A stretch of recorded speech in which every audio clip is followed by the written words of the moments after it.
preparing seafood dishes. By the way, I am Charlene Ligero and I am your trainer for today. Before I start, Mr. Soberano, can you please lead the prayer? Our Father, who art in heaven, hallowed be thy name, thy will be done on earth as it is in heaven. Give us this day our daily bread, and forgive us our trespasses, as we forgive those who trespass against us. And lead us not into temptation, but deliver us from evil. Amen. And by the Father, Son, and Holy Spirit. Amen. Thank you, Ma'am. Please write your name. This will be your attendance.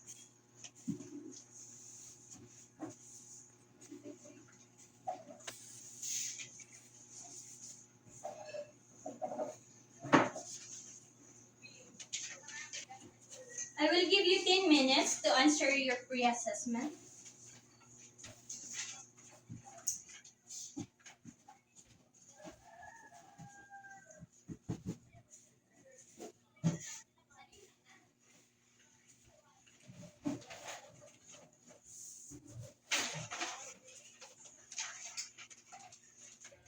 Now, before I start with the actual cooking, let me introduce you to some key important ideas that will guide your whole learning journey. I want to explain to you how our training works so you know what to expect and how you can succeed. Well, this orientation will help you understand how you will learn, how you will be assessed, and how we will track your progress. Our topic is all about preparing seafood dishes. Well, before you start to perform how to prepare seafood dishes, I'll discuss to you first the learning assessment. So first, let's talk about CBT or competency-based training. So what is CBT? CBT is a method of training that focuses on developing the specific skills and knowledge required to perform a job or a task. It, it emphasizes practical, hands-on learning and measures success by the trainees' ability to demonstrate competence according to industry standards rather than just theoretical knowledge. In CBT, it doesn't matter kung sa kakadali makakaton. What matters is that you can master the skill. So, you can move forward when you are ready and capable. Ma'am, can I have a question? Yes, Mr. Soberano? Dili day kailangan magdali basta masabtan o mabuhat nako ang task. Yes, exactly. Quality of skills is more important than speed. We want you to work confidently and courage. Now, let's proceed to the role of CBT. Mr. Soberano, can you please read the role of CBT? So, number 1, develop job-ready skills. Ensures learner acquire the practical skills needed for specific occupations. Number 2, focuses on outcomes. Measures learning by demonstrated competence rather than theoretical knowledge alone. Number 3, support self-paced learning. Allows trainees to learn at their own speed until they achieve mastery. Number 4, bridges training and workplace requirements. Align learning with industry standards and real job tasks. Number 5, encourage active learning. Trainees actively participate in practical skills and performing tasks. Number 6, provide measurable assessment. Uses performance-based evaluations to verify competency. Number 7, recognize prior learning. Consider skills and knowledge trainees already have. So, CBT is designed to prepare you for the actual job. This means you will practice the real kitchen task. You will learn through hands-on activities. You will be assessed based on what you can do, not just what you know. You will receive immediate feedback so you can improve right away. So CBT helps you become job ready, not just training ready. Now let's proceed to the CBT principles. So first, competency standards guide the training. So training is based on the skills required by the industry. Second is learning is self-paced. Trains progress at their own speed. Number 3 is focus is real work skills. Training teaches practical skills used on the job. Fourth is assessment is based on performance. Skills are tested doing tasks, not just memorizing. Just like what I said, Gaina. And number five is training is flexible. Okay, so methods and schedules can adjust the trained needs. So number six is modules are used for learning.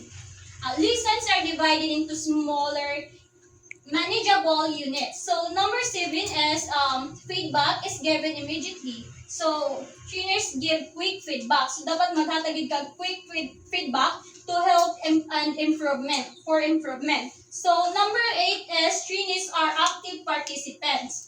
Learners take responsibility for practicing and learning. Number nine is prior learning as recognized. Existing skills and experience are considered in training. So, CBT is about mastering skills that master in the workplace. Okay, so now let's proceed to the next slide, which is the role of CBT trainer. So, Ms. Dinakota, can you please read the role of CBT trainer? Okay, number one, taking responsibility for learning. Actively engaging with learning materials and activities. Number two, practicing skills. Performing tasks repeatedly until they meet competency standards. Number three, participating in assessments. Demonstrating skills and knowledge through performance-based evaluations.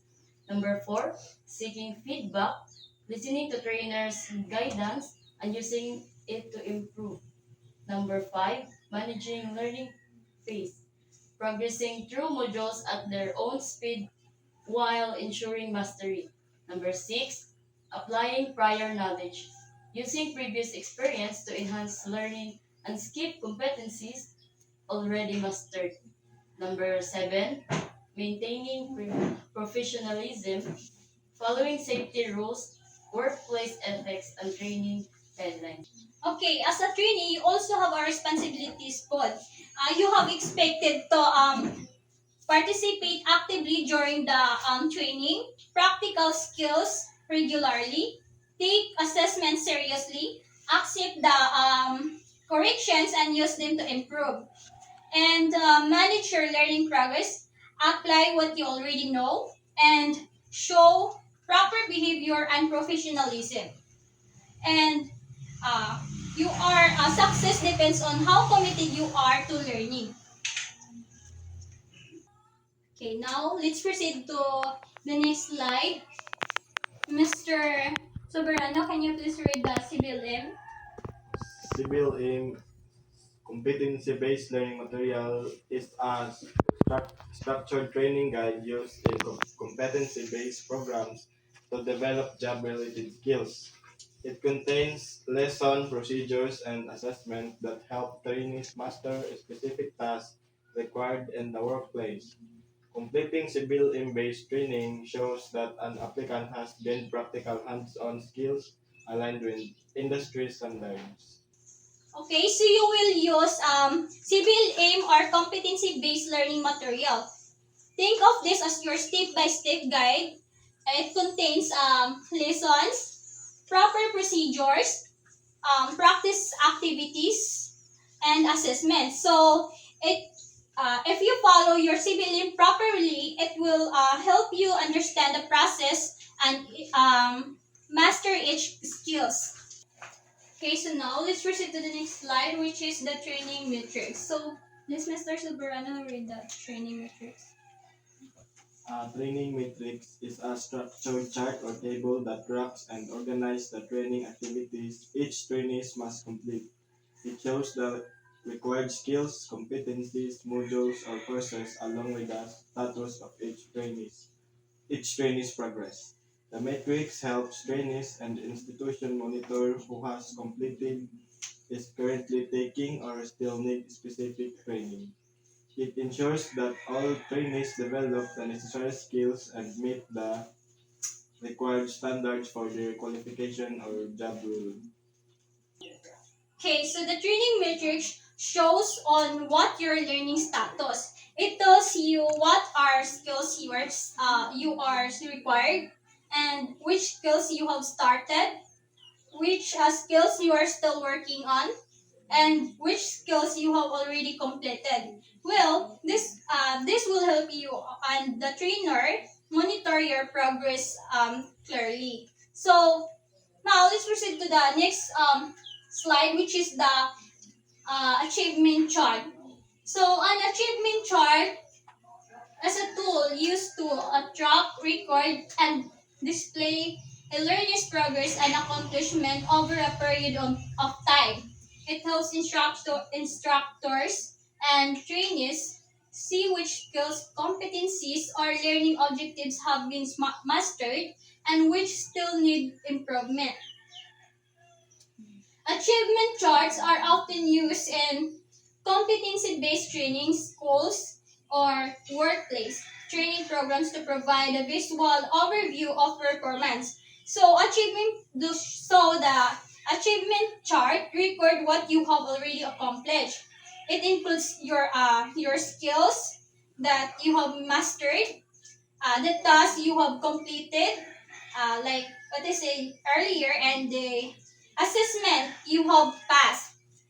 And this chart helps you see the achievements and stay motivated.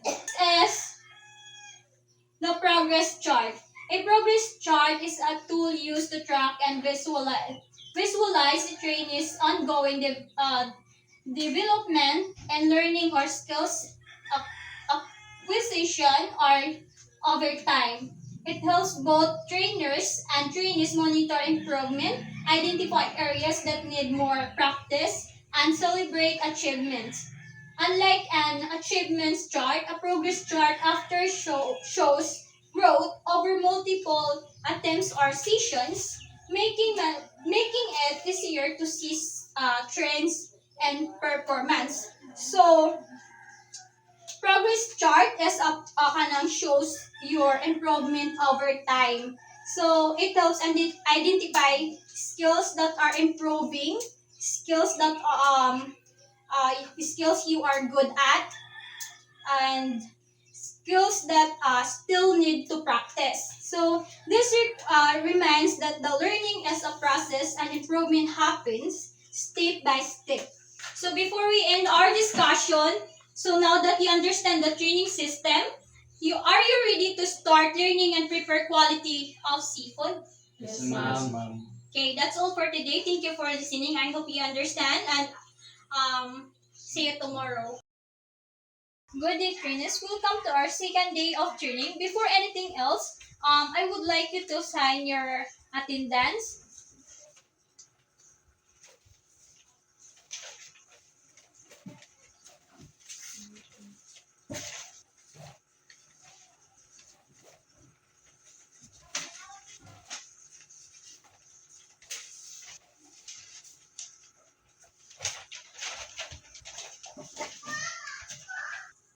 Okay, Ms. De Rosario, did you bring your proof of evidence? Okay. Alright. You will now undergo an institutional assessment. Makotok, did you bring your proof of evidence?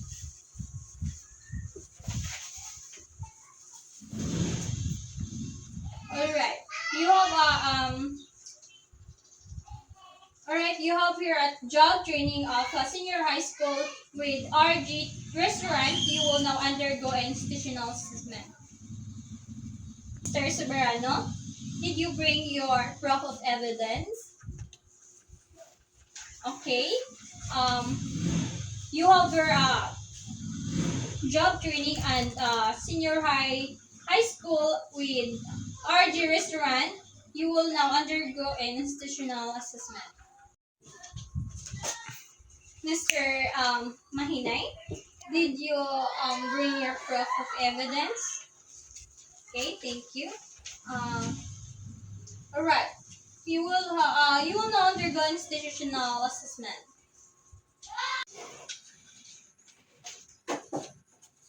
Okay, Ms. De Rosario, are you ready to undergo your institutional assessment? Okay, answer this.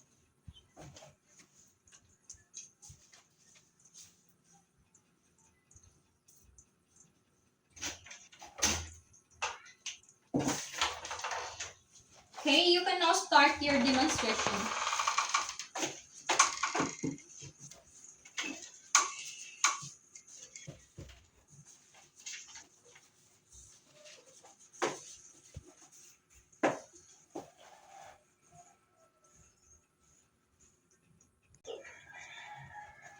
Okay, Ms. Del Rosario, are you ready for your oral questioning? Yes, ma'am. Okay, now, what type of seafood are you best for boiling? The best seafoods for boiling is shrimp, crabs, and lobster. Okay, you are done. You are now done with your institutional assessment. Food preparation is 30%. Oral questioning is 20%. Congratulations. Here's your certificate. I will now update the progress chart and achievement chart. Thank you.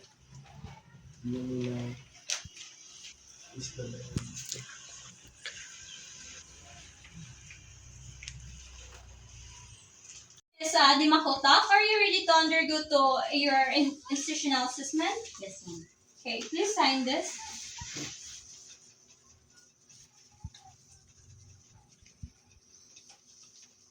Okay, you can now undergo to your demonstration.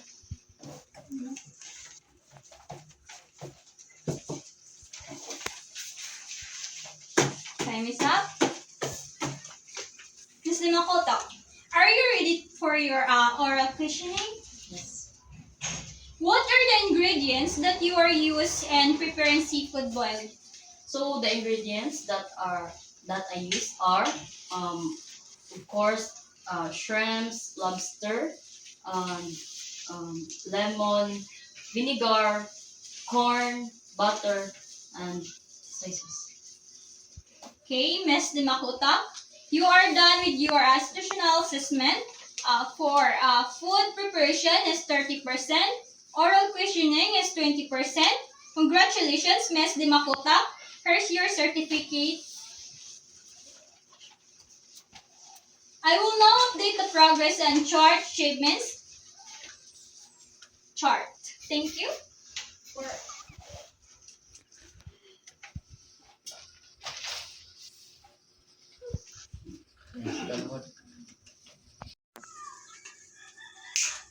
Okay, Mr. Soberano, are you ready to undergo to your institutional assessment? Yes, ma'am. Okay, please sign this.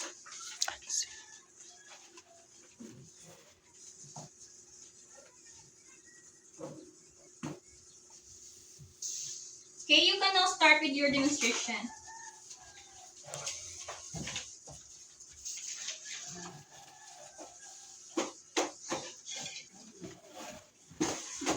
Now, Mr. Soberano, are you ready to for your oral questioning?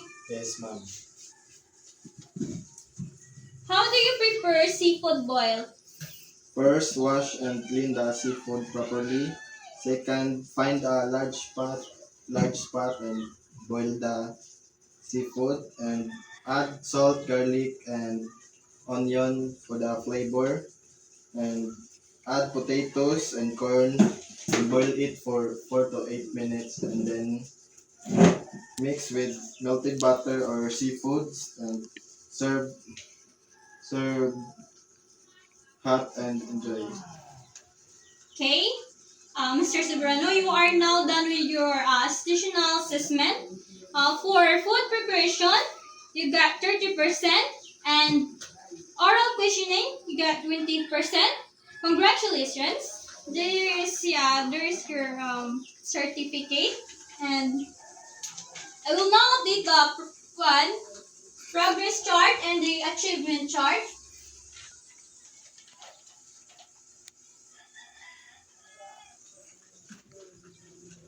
Okay, Mr. Mahinay, are you ready for your oral questioning? Yes, ma'am. Now, what is seafood boil? Seafood boil is a cooking method and dish where different kinds of seafood are boiled together in seasoned water. The seafood absorbs the flavor of the spices while cooking. It is commonly served during gathering and is eaten hot sometimes poured with butter or spicy sauce. Okay, Mr. Mahinay, congrats. You are now done with your institutional assessment. And now, for food preparation, you got 30%. And oral questioning, you got 20%. Congratulations. Here is your certificate. I will now update the progress chart and achievement chart.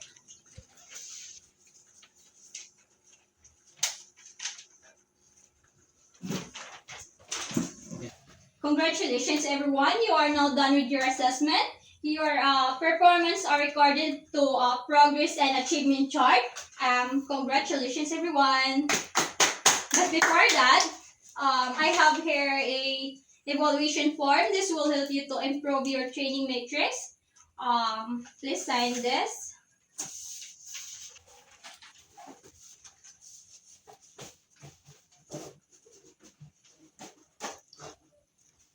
Are you done? Please pass.